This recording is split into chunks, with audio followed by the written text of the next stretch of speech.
Hello mga mami! Hello mga ka-good vibe! Syempre hindi tayo sasayaw today at lalong hindi tayo kakanta today. Tayo po ay magluluto. Magluluto tayo ng natural Arabic spicy.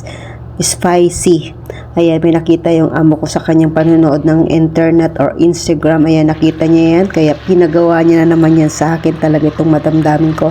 Pag may nag-grave siya or may gusto siyang pagawa talaga, pinapagawa niya talaga. Ayan, naghanda nga po pala ako dyan ng kamatis, sibuyas, pinatuyong sili, bell pepper, bawang, and dapat po pa kasi may lemon yan, kaso yung amo ko ayaw niyang palagyan kasi daw baka sumama ang lasa kasi sasama natin ang balat. O, diba? Ayan, tapos pagkalagay natin ng ganyan, nag-init po pala ako dyan ng olive oil. Syempre sa olive oil natin yan lulutuin. Lulutuin natin ng mga, hindi naman lutong-luto actually. Ilalanta-lantahin natin yung ating kamatis at yung ating bell pepper. Ayan, naghanda na rin pa pala ako dyan ng paminta, asin, chili powder at paprika and Arabic spices, olive oil, and yung ating sarsa. Ayan, kung nakikita nyo, luto na ang ating kamatis at yung ating bell pepper at yung ating pinaghalo-halong sangkap. Ilalagay na natin siya sa ating blender or yung ating sa ating food processor. Ayan, na ginagamit.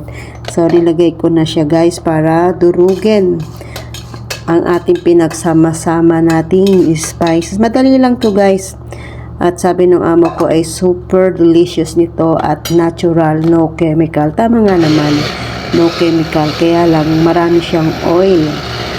So, ayan, nilan ko lang siya ng konti kasi punong-puno siya bago natin ilagay yung ating paprika, asin, paminta, chili powder, Arabic spices, yung olive oil, and sarsa.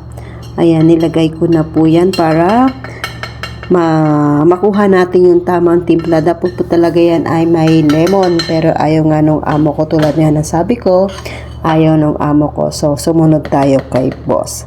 Ayan, after kong ilagay yan, ayan, biblan uli natin siya na yan ng durog na durog. Mag-add lang tayo ng maraming olive oil kasi kailangan maraming olive oil yan para hindi siya dry. So, ayan, tuloy-tuloy lang natin ang pag-blend, ang paghahalo-halo para mag-mix talaga siya ng mabuti.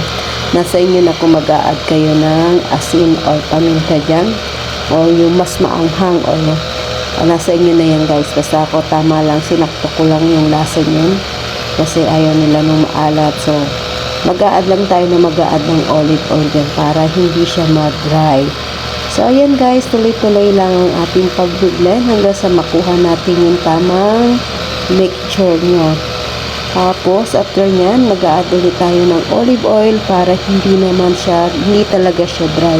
Kailangan talaga oily siya, o diba? Wala ngang chemical, natural nga. Ang dami namang oil, pero olive oil naman yan. O yan.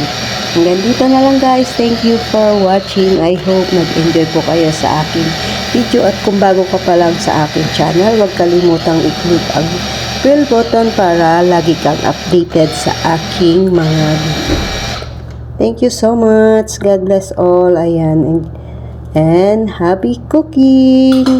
Don't forget to subscribe, Mami Leia Vibes. Ayan. Thank you so much. O, diba? Ayan na yung ating finished product.